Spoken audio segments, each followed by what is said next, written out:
প্রিয় দর্শক, geography house মাস্টারের পক্ষ থেকে সকলকে শুভেচ্ছা জানাই। ভূগোলের বিভিন্ন বিষয়ের উপর ভিডিও পেতে আমার চ্যানেলটি সাবস্ক্রাইব করে আমার সাথে থাকুন এবং ভিডিওগুলি ভালো লাগলে লাইক, শেয়ার ও কমেন্ট করে আমার এগিয়ে যাওয়ার পথে সাহায্য করুন। হ্যালো ফ্রেন্ডস, আমি সমরূপ এবং স্বাগত জানাই আবারও জিওগ্রাফি হাউস মাস্টারে।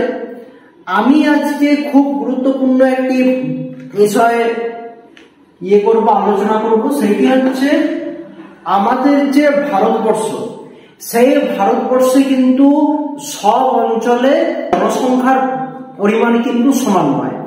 কোথাও জনসংখ্যার যে ঘনত্ব সেটা বেশি এবং কোথাও জনঘনত্ব কম। আমি আজকে বলবো আজকের ভিডিওতে যে ভারতের কোন কোন অঞ্চলে কিরকম জনঘনত্ব বিরাজ করে।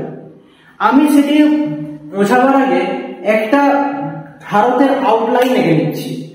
খুব ভালো হবে না, শুধুমাত্র বোঝার জন্য আমি একটা ভারতের আউটলাইন এঁকে নিচ্ছি।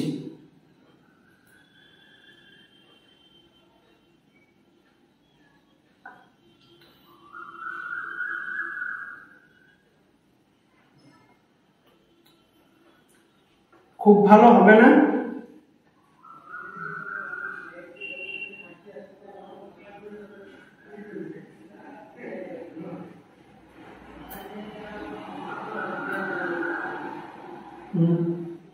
তো এই ধরো ভারতের একটি ম্যাপ এবং এই ম্যাপটির সাহায্যে আমরা বুঝবো যে ভারতের কোথায় কোথায় কিরকম জনসংখ্যার ঘনত্ব আছে। জনসংখ্যার ঘনত্বের বিচারে ভারতকে 5টা ভাগে ভাগ করা হয়েছে। প্রথমে হচ্ছে অতি নিবিড় জনসংখ্যার জনঘনত্ব যুক্ত যে অঞ্চল, অতি নিবিড় অর্থাৎ যেখানে জনঘনত্ব খুবই বেশি, অর্থাৎ প্রতি বর্গ কিলোমিটারে 1000 জনের বেশি যেসব অঞ্চলে জনঘনত্ব আছে সেই সব অঞ্চলে অতি নিবিড় জনঘনত্ব বিরাজ করে। কোন কোন অঞ্চলে? প্রথমে দেখো, আমাদের রাজধানী নিউ দিল্লি, আমাদের ইন্ডিয়ার রাজধানী নিউ দিল্লিতে অতি নিবিড় জনঘনত্ব বিরাজ করে। অর্থাৎ নিউ দিল্লির এইখানে আছে ভারতের মোটামুটি এই জায়গাটায় এখানে আছে অতি নিবিড়।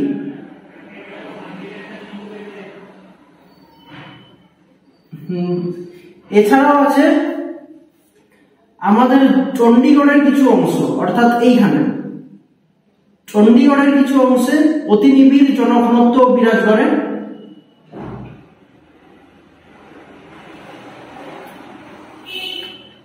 ওকে, তো মোটামুটি এই অঞ্চলের এই যে অঞ্চলটা, অর্থাৎ মাঝখানের এই যে অঞ্চলটা, এই অঞ্চলেই কিন্তু অতি নিবিড় জনঘনত্বের সৃষ্টি হয়েছে।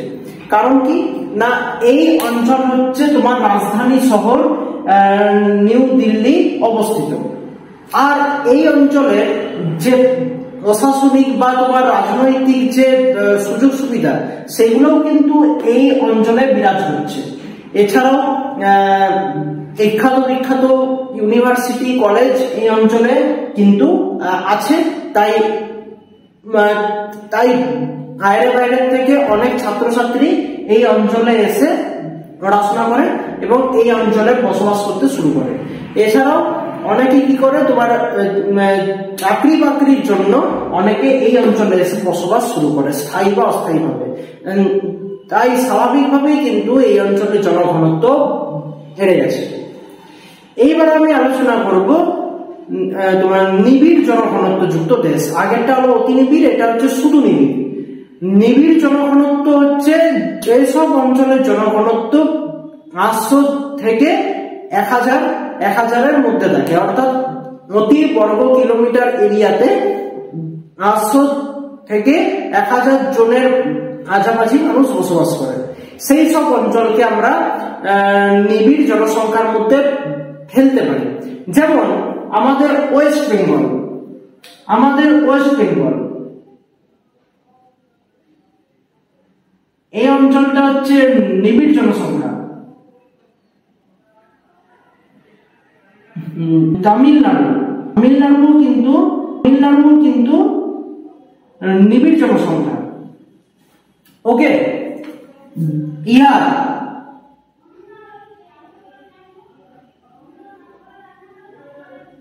এটাও কিন্তু নিবিড় জনসংখ্যা। তাহলে পশ্চিমবঙ্গ, তামিলনাড়ু এবং বিহার, এই যে রাজ্যগুলি আছে, এই রাজ্যগুলি কিন্তু নিবিড় জনসংখ্যার মধ্যে পড়ে। এর কারণ কি? এর কারণ হচ্ছে এই সব অঞ্চল কিন্তু অত্যন্ত কৃষি সমৃদ্ধ, অর্থাৎ এই অঞ্চলগুলিতে কৃত্তিকা উর্বর প্রকৃতি এবং আবহাওয়াও কিন্তু বসবাসের পক্ষে অনুকূল। সুতরাং এই অঞ্চলে কিন্তু নিবিড় জনসংখ্যার সৃষ্টি হয়েছে। ক্লিয়ার? এবারে হচ্ছে তোমার থার্ড হচ্ছে মধ্যম জনঘনত্ব যুক্ত অঞ্চল, অর্থাৎ যেসব অঞ্চলে জনঘনত্ব প্রতি বর্গ কিলোমিটারে 250 থেকে 500 জনের মধ্যে থাকে, সেই সব অঞ্চলে কিন্তু মধ্যম জনঘনত্ব সৃষ্টি হয়েছে। যেমন হচ্ছে তোমার ঝাড়খণ্ড,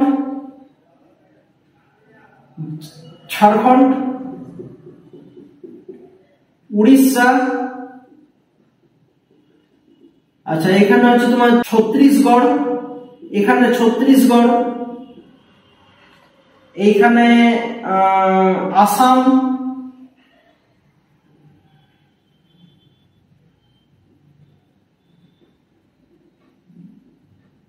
সরি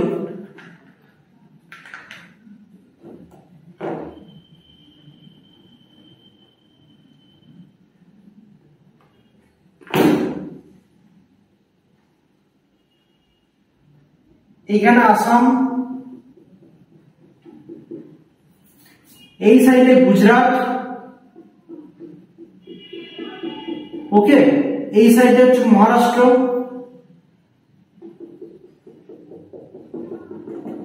এই সাইডে গোয়া, এই সাইডে কেরালা,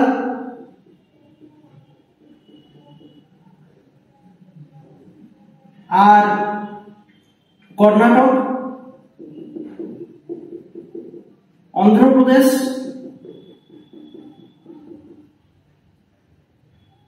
এই যে রাজ্যগুলো, এই রাজ্যগুলো কিন্তু মধ্যম জনঘনত্ব অঞ্চল। কারণ কি না, এর কারণ হচ্ছে এই অঞ্চলগুলোতে কিন্তু সমভূমিও আছে, আবার মালভূমিও আছে। সে কারণে এখানে জনসংখ্যার একটা মিশ্র প্রভাব কিন্তু এইসব অঞ্চলে পড়েছে। আবার এইসব অঞ্চলে কিন্তু তোমার এগ্রিকালচারে উন্নত, কৃষিতে উন্নত, আবার শিল্পে উন্নত। সে কারণে এখানেও কিন্তু যে অর্থনৈতিক কার্যাবলীতেও কিন্তু মিশ্র প্রভাব পড়েছে।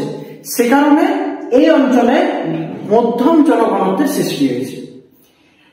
এবারে হচ্ছে ফোর্থ, যেটা হচ্ছে স্বল্প জনঘনত্বপূর্ণ বা বিরল জনঘনত্বপূর্ণ, যেটা হচ্ছে আমাদের জম্মু কাশ্মীর,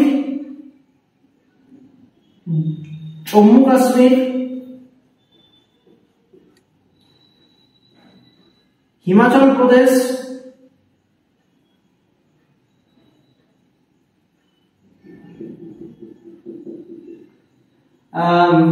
মধ্যপ্রদেশ,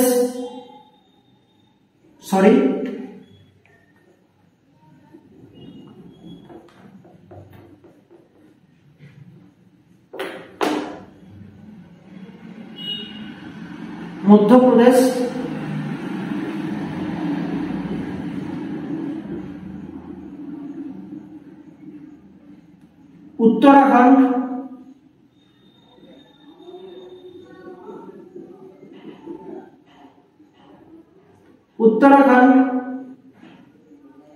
এখানে আছে রাজস্থান,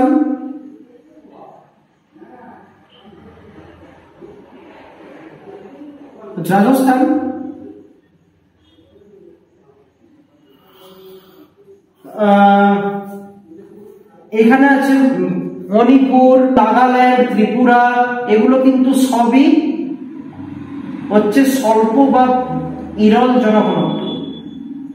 এই অঞ্চলটা গোটাটা উত্তর পূর্বে। ওকে, তাহলে এই অঞ্চলগুলো হচ্ছে বিরল জনঘনত্ব বা স্বল্প জনঘনত্ব। কারণ কি এইসব অঞ্চলের জলবায়ু কিন্তু বসবাসের পক্ষে প্রতিকূল।